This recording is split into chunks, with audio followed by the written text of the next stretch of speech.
Hola, mi nombre es Rita y hoy os traigo el terrible caso del empresario chileno que fue secuestrado y posteriormente asesinado.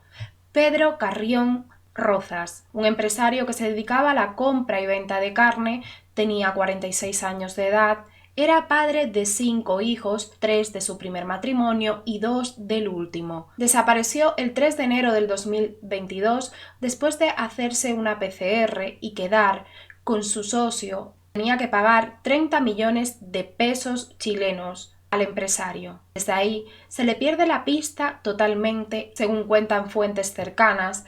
El día 3 de enero que Pedro desaparece, se levantó temprano, fue a un centro de salud a hacerse una PCR porque al día siguiente le operaban de una hernia. Entonces la prueba del PCR era fundamental. De hecho, cuando él salió sobre las 10 de la mañana, avisó a su mujer y le dijo que ya se había realizado la prueba y que todo había salido perfectamente. Pedro se encontraba en Algarrobo. Algarrobo es una localidad turística del litoral central de Chile.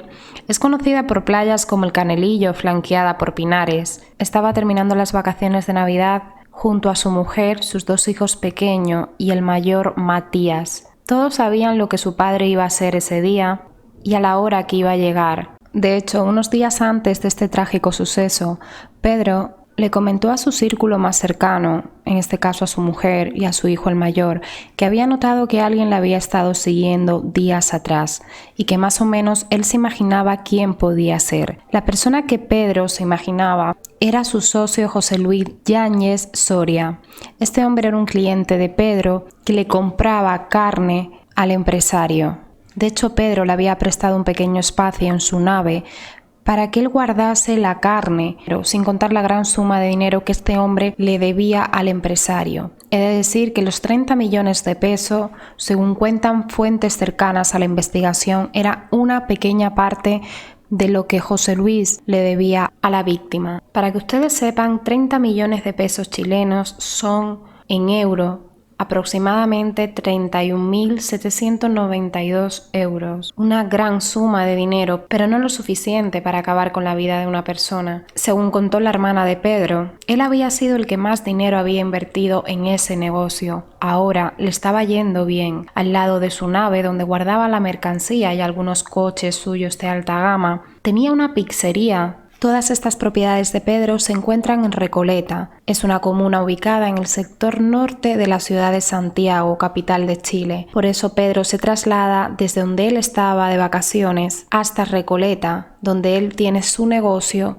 para cobrar ese dinero que le debían. Sobre la 1 de la tarde del 3 de enero, la mujer de Pedro le manda un vídeo de uno de sus hijos pequeños tocando el piano. Ese vídeo Pedro lo esperaba, pero nunca lo vio ni le contestó a su mujer. Pero sin embargo le estuvo mandando supuestos mensajes a alguno de sus familiares, como por ejemplo a sus hijos mayores. Le pidió a su hija que revisase la cuenta de Chile. A otra la felicitó por el año nuevo y a Matías le escribió varios mensajes bastante sospechosos desde el punto de vista de su hijo, ya que su padre no le hablaba así, ni solía revelarle cosas por el WhatsApp, y mucho menos escribía de la forma que lo estaba haciendo. La mujer de Pedro le pareció rarísimo de que él no se hubiese puesto en contacto con ella, pero siguió a sus cosas, pues tenía visita en casa, tenía al hijo de Matías con los nietos. Pero a eso de las 5 de la tarde vuelve a conectarse a ver si tenía alguna señal de Pedro, pero nada, Pedro seguía sin dar señales de vida. Su última conexión había sido a la 1 de la tarde.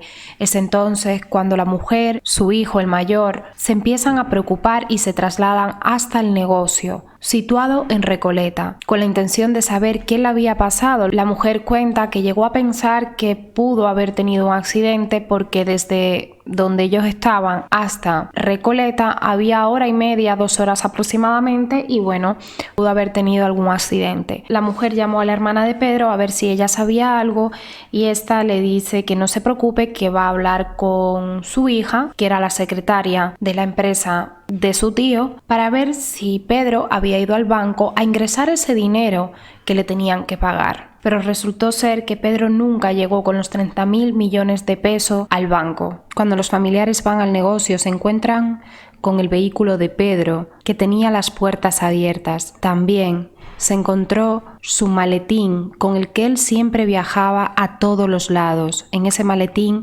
cargaba su parte médico por si le podía pasar algo, su cartera y otras pertenencias. Pero ese día estaba todo lo suyo menos él. Uno de los familiares llamó a un antiguo empleado que trabajó para la familia. Él se encargaba concretamente de las cámaras. En el negocio había cámaras interiores y exteriores, pero dio la casualidad que ese día no había luz y que las cámaras estaban apuntando hacia otro lado. Aparte de eso, el disco duro estaba mojado. Demasiadas coincidencias en el mismo día. Evidentemente que los familiares llamaron a José Luis para preguntarle por Pedro, ya que él había sido la última persona que la había visto. Él dijo que él estuvo unos 6 minutos aproximadamente con él, le dio el dinero que le debía y que se marchó a hacer otras cosas que tenía que hacer. Pero vamos a ver una entrevista que la hermana de la víctima le concede a un programa muy importante en Chile, donde cuenta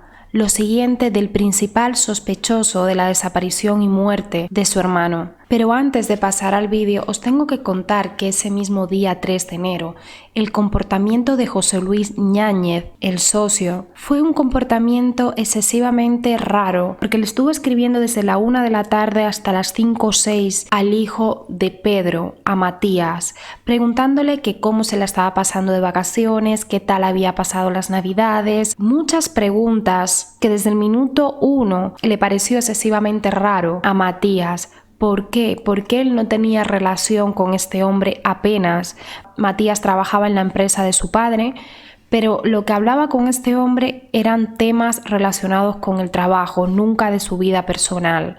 Entonces, tantas preguntas de este hombre fue lo que le hizo dudar. Dicho esto, voy a darle paso a la entrevista que le hicieron a Pilar. Ese día 3 me llamó José Luis y me avisa que los autos están solos y que mi hermano no está acá. Yo me asusté inmediatamente y yo dije algo malo pasó, muy malo. No pensé que mi hermano andaba en ningún lado, porque llamé a Matías y Matías me dice que el papá no había llegado a la playa. Y en la playa estaba la señora y también me dijo, no, Pilar, no ha llegado Pedro a la casa.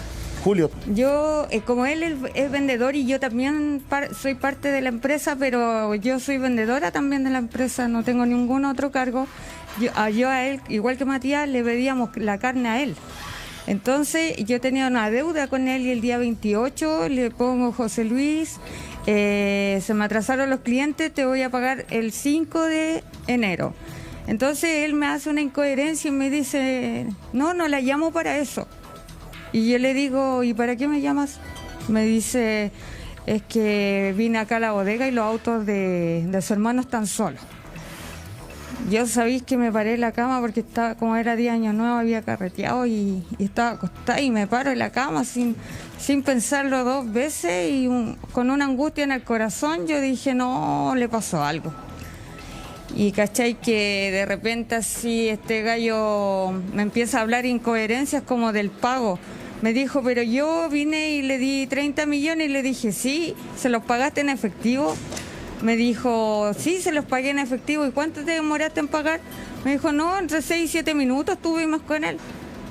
Oh, yo dije, no. En mi Yaray a mi hija le dije, revisa las cuentas porque ella era la secretaria.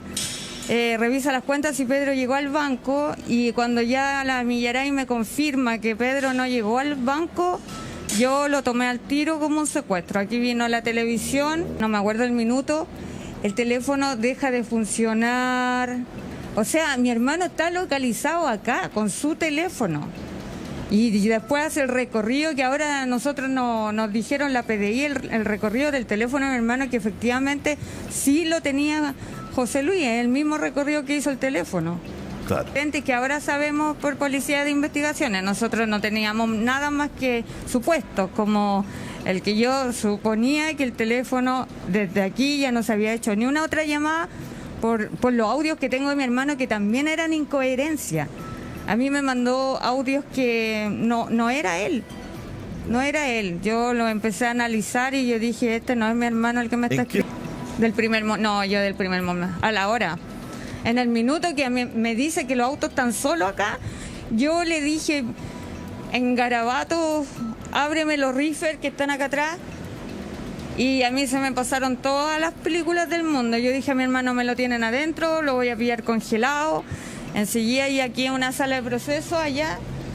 Y, ¿cachai? Que hay cuchillos. Yo lo primero que hice ver los cuchillos, dije, si le ha pasado algo, los cuchillos van a tener sangre. Cosa que no habían sangre. No estaba mi hermano entre los rifles, revisé las maletas de los autos, tampoco estaba ahí.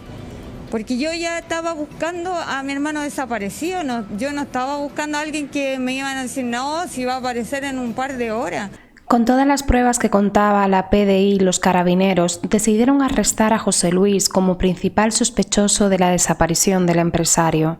El imputado se acogió a su derecho a guardar silencio y hasta día de hoy no ha confesado delito alguno en esta causa. Mientras tanto, la búsqueda del empresario continuó, centrándose en el Cerro Chena, en San Bernardo, donde se perdió el rastro de la intervención a su teléfono celular cuando, según corroboró la PDI, el móvil era manipulado por su captor. El día 3 de febrero, la hija de Pedro Carrión comunicaba en sus redes sociales que su padre había sido encontrado y que lo habían matado. También pidió que le ayudasen a hacer justicia. Por eso yo me sumo a este caso para que no quede impune la muerte del empresario chileno que fue asesinado. Si te ha gustado el vídeo, no olvides que puedes suscribirte a mi canal, dejar tu opinión siempre desde el respeto y, como no, sugerirme algún caso.